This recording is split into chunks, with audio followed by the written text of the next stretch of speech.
Sir speaker sir, ప్రశ్న ఉద్యోగుల ఇళ్ల స్థలాలకు సంబంధించింది.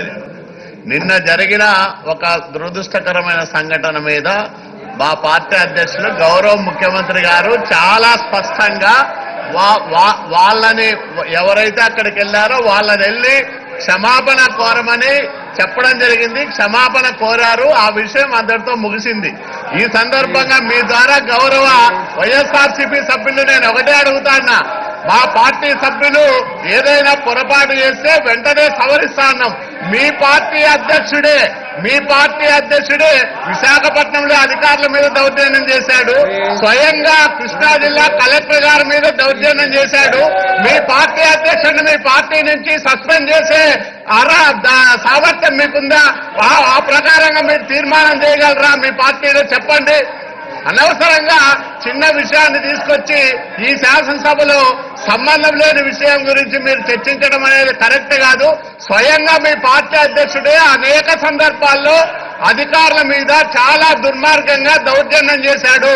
అతన్ని పార్టీ అధ్యక్ష పదవి నుంచి తొలగించే తీర్మానం మీరు చేస్తారా? చెప్పమని మేము మీ ద్వారా డిమాండ్ చేస్తున్నాం. అధ్యక్ష.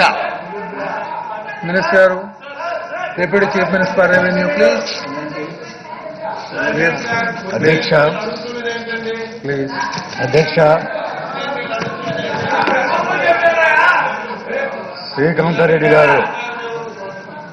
శ్రీకాంతారెడ్డి గారు తర్వాత గౌరవనీయ సభ్యులు సురేష్ గారు అడిగినటువంటి ప్రశ్నకు సూటిగా ఆ ప్రశ్నకు సమాధానం అంత మాత్రమే ఇచ్చాను. కానీ సంయుక్త రాష్ట్రంలో జీవోలు చాలా ఇచ్చారు అధ్యక్ష. 242, 243, 244 అని.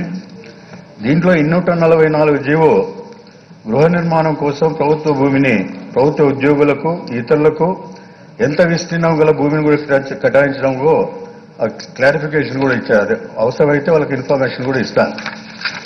ఈ జారీ చేసినటువంటి ఒక జీవో 522 జీవో ప్రకారం హైకోర్టు న్యాయమూర్తులకు, ఎంపీలకు, ఎమ్మెల్యేలకు, పాత్రికేయులకు విశిష్ట సేవలు అందించిన వ్యక్తుల కొరకు రంగారెడ్డి జిల్లాలో 145 ఎకరాలు కేటాయించారు. అప్పుడు